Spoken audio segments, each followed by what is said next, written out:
Welcome to video lecture series on reinforced concrete design. In this lecture, we are going to start with a new topic, that is design of flange beam. Now, what is flange beam?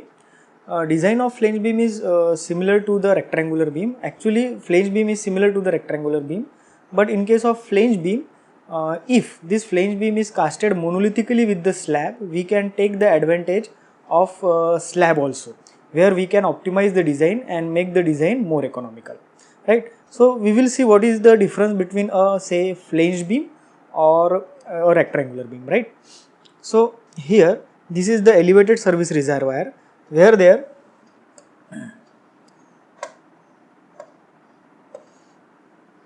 now these are the columns, right? And these columns are connected with these beams. यहाँ पे एक beam है और यहाँ पे एक beam है. अगर आप ध्यान से देखोगे तो ये बीम के ऊपर देयर इज नो स्लैब, और यहाँ पे जो बीम है ये बीम के साथ there is a slab connected to this beam. Now here we can not design this beam as a flange beam because there is no slab. So for the basic criteria क्या है कि अगर आपको flange beam design करना है तो then there should be the slab and that slab should be casted monolithically with the beam. Whereas in this case, this beam is casted along with the slab, and therefore we can design this beam as a flange beam where we can take advantage of the slab also, right? तो flange beam आपको कुछ ऐसे दिखता है, ठीक है. ये जो है ये slab है और ये beam है. और rectangular beam कैसे रहता है? rectangular beam में हम slab consider नहीं करते, we only consider this portion. So this is rectangular beam, and if we consider slab also, अगर हमने slab भी consider किया like this, so then it is known as flange beam. इसमें ये जो पोर्शन है स्लैब का पोर्शन, इसे हम फ्लेंज कहते हैं, और जो बीम का पोर्शन है उसे हम वेब कहते हैं, ठीक है. तो अगर हम यहाँ पे देखते हैं तो this is a continuous beam where this 1, 2 and 3 these are the supports and this is continuous here, right? Now this is also the beam and this one is slab. So here अगर हम ये portion देखते हैं then this portion is a T beam, whereas अगर हम ये portion देखते हैं तो this portion is L beam and this portion is T beam. Similarly this portion is also T beam. अब ये डायग्राम में अगर आप देखोगे तो you will clearly find out where is L beam and T beam. So in this case this is L beam and this can be designed as a T beam. Both are flanged beam, right? Flange beam can be categorized into L beam and T beam. So this is what flange beam is. Now in this case again a continuous structure is given. Now in this case अगर आप यहाँ पे देखते हैं, यहाँ पे अगर हम देखते हैं तो ये बीम हम कैसे डिजाइन कर सकते हैं? एज ए एल बीम करके डिजाइन कर सकते हैं. यहाँ पे अगर आप देखोगे तो you will find it like this. और ये एल बीम में फ्लेंज जो है, ये फ्लेंज जो रहती है, flange means this portion, right? This portion is in compression whereas the bottom portion is in tension. यहाँ पे हम B किसे कहेंगे? B means this distance, हम आगे डिस्कस करते हैं B के बारे में. B is actual width of flange, BF is effective width of flange, whereas BW is width of web यानी बीम की width. DF means depth of flange यानी स्लैब की thickness, and NA is the neutral axis. Similarly अगर हम ये beam consider करते हैं तो यहाँ पे the beam is like this, right? So this portion will be known as flange whereas this portion is web. तो ये केस में you will find it like this, and this is known as T beam. This is L beam whereas this is T beam. Again here there are some terms: actual width of flange, effective width of flange, width of web, depth of flange and neutral axis. We will discuss this in detail later.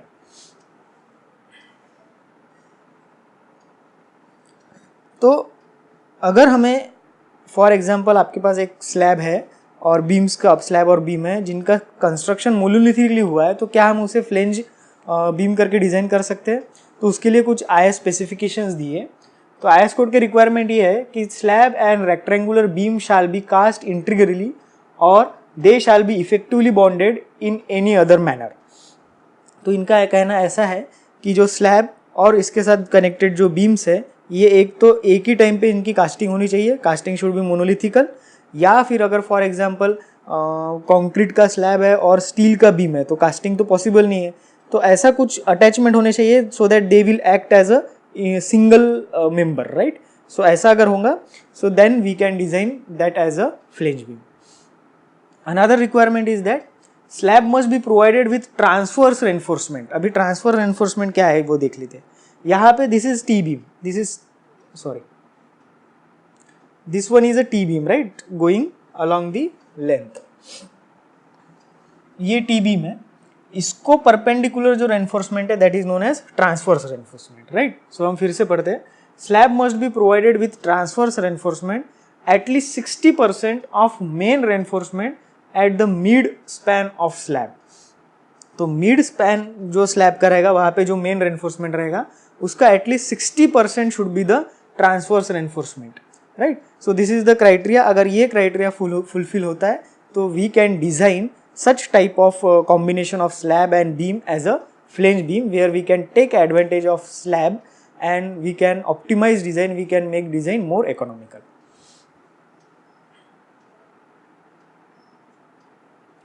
Then what is actual width of flange, right?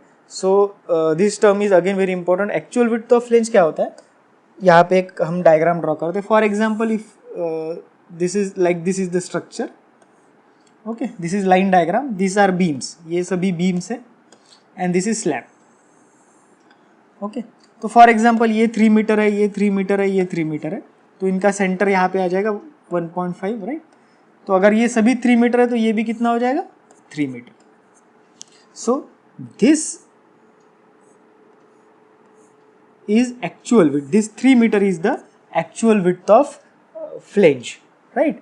अब ये 3 metre हमने कैसे calculate किया, तो ये span का mid point और ये स्पैन का मिड पॉइंट, बीम के ये तरफ ये स्पैन का मिड पॉइंट निकाला और बीम के ये तरफ ये स्पैन का मिड पॉइंट निकाला, that is the actual width of flange. For example say in case if beams are like this,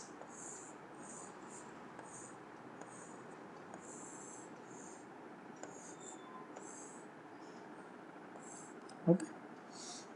Now in this case if this is 3 meter and this is 4 meter, so what will be actual width of flange? 3 metre का आधा करेंगे हम यहाँ पे mid portion and this is mid portion, so यहाँ पे हमें मिल जाएगा 1.5 plus 2, so we will get actual width of flange as 3.5. So I think it is clear, it is very simple.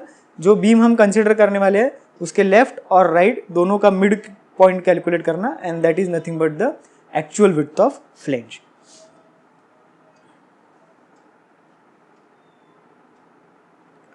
Okay. Now there are some clauses given in IS code.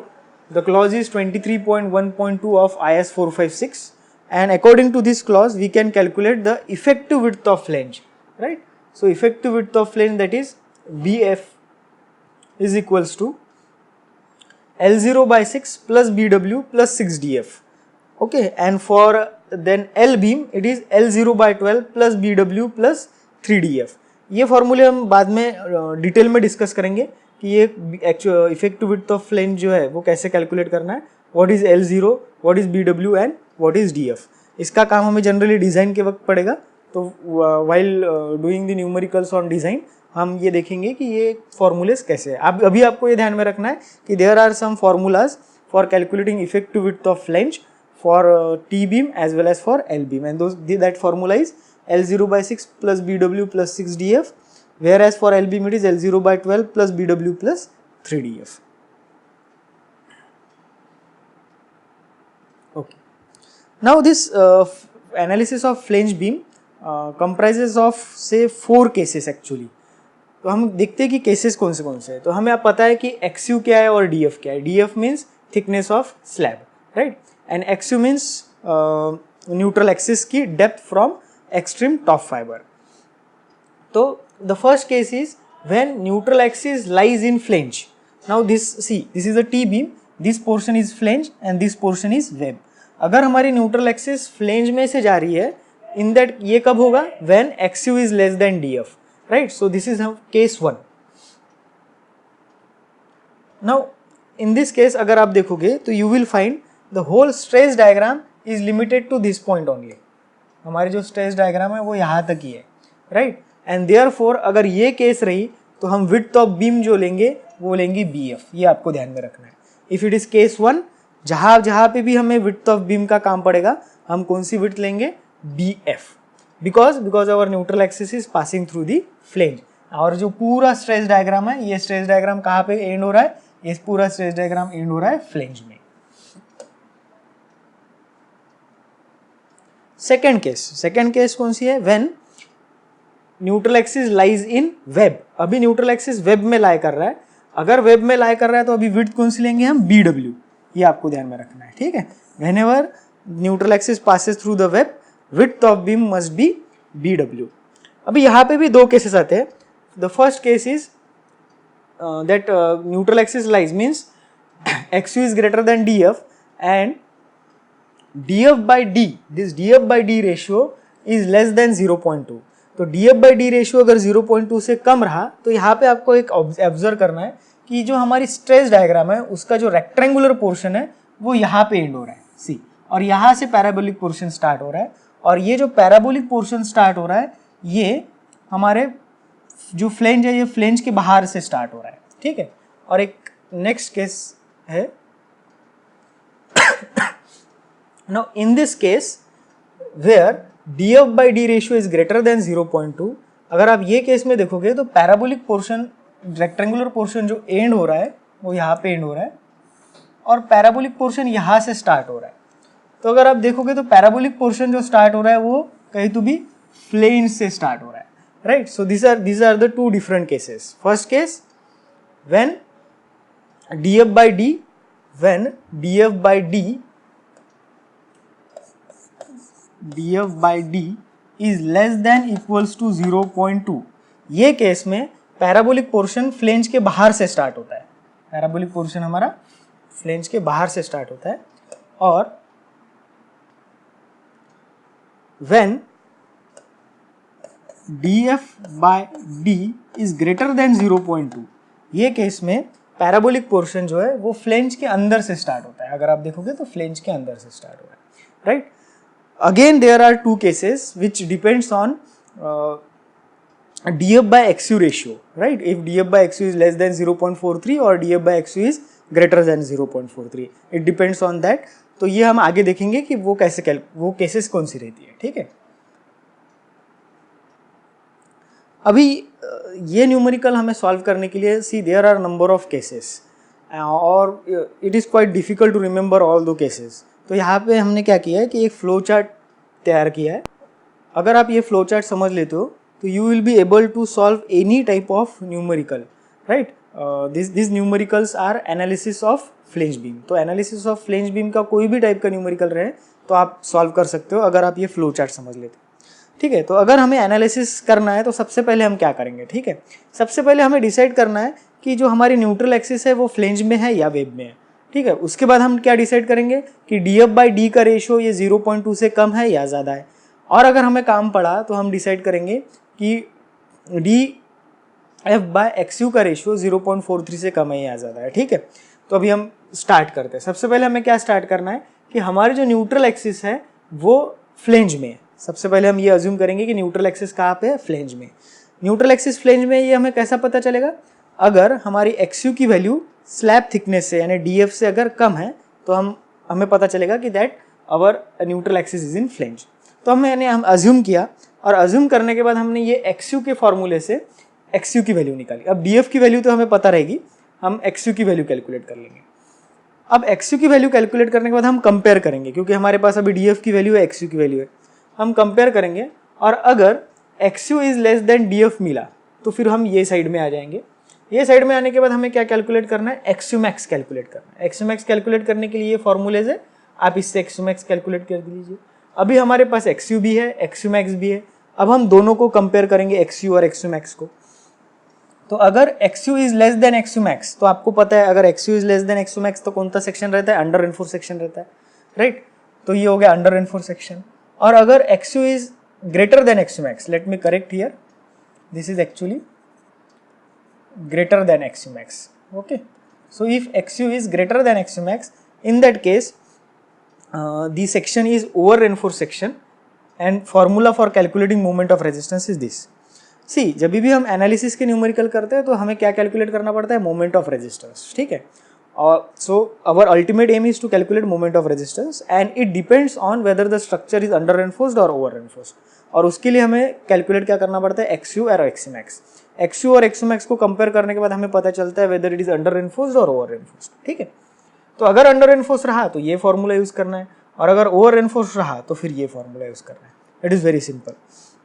मान लो कि XU is greater then DF, for example कि हमारी जो neutral axis है वो web में है। अगर ऐसा है तो हमें सबसे पहले क्या फाइंड आउट करना है, DF/D फाइंड आउट करना है। DF/D फाइंड आउट करने के बाद दो ऑप्शन रह सकते हैं कि DF/D हमारा 0.2 से कम रह सकता है या फिर 0.2 से ज़्यादा रह सकता है।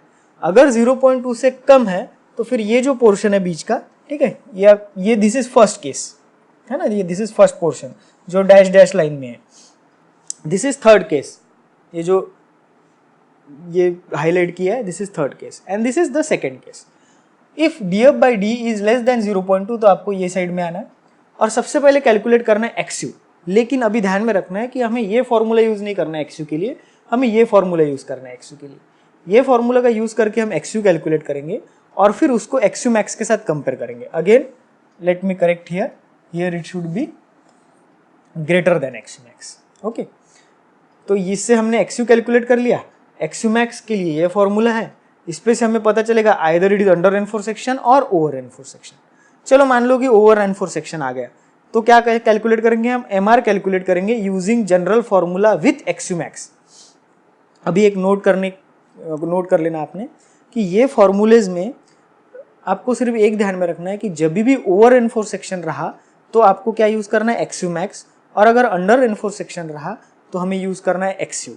ये आप एक कहीं पे नोट डाउन कर लीजिए। whenever the section is over reinforced section use XU max, and in case of under reinforced section use XU, right? So here it is over reinforced section, so definitely we have to use XU max। तो हम general formula use करेंगे with XU max। Now what is this general formula, तो ये general formula यहाँ पे लिखा है MR calculate करने के लिए। This is general formula and this is modified formula. Now ये दोनों में कुछ ज़्यादा डिफरेंस नहीं है। जनरल फॉर्मूले में हमने DF का यूज़ किया है, मॉडिफाइड फॉर्मूले में हमने YF का यूज़ किया है। अब ये DF और ये YF ऐसा क्यों हमने यूज़ किया, तो अगर आपको याद होगा तो इसके पहले मैंने केस बताई थी कि जो पैराबोलिक पोर्शन है वो पैराबोलिक पोर्शन फ्लेंज के बाहर से अगर होता है, स्टार्ट होता है, तो हमें DF यूज़ करना है। और अगर वो पैराबोलिक पोर्शन फ्लेंज के अंदर से स्टार्ट होता है, जब ये कब होता है, जब DF/D का रेशियो ग्रेटर देन 0.2 रहता है, राइट। तो वो केस में जो हमारा पैराबोलिक पोर्शन है वो फ्लेंज के बीच में से स्टार्ट होता है या फ्लेंज के अंदर से स्टार्ट होता है, और वो केस में हमें इक्विवेलेंट एरिया कन्वर्ट करना पड़ता है। एंड वो इक्विवेलेंट एरिया कन्वर्ट करने के लिए हम क्या यूज़ करते हैं, YF। So there are two formula, one is general formula, another is modified formula. The only difference is in case of general formula we use DF and in case of modified formula we use YF। अब ये YF कैसे calculate करना है, तो YF के लिए ये formula दिया है 0.15 XU plus 0.65 DF। Again whenever it is over reinforced section instead of XU use XU max, whenever it is under reinforced section XU आपको यूज करना है, ठीक है। तो अभी ये हो गया। तो अभी हम कहाँ थे, यहाँ थे, राइट। ओवर रेनफोर्स सेक्शन आ गया, हमें जनरल फॉर्मूला यूज करना है और MR कैलकुलेट करना है, वेरी सिंपल। अगर अंडर रेनफोर्स सेक्शन आ गया है तो और से हमें एक काम बढ़ जाता है, वो कौन सा है कि हमें अभी फाइंड आउट करना है DF/XU।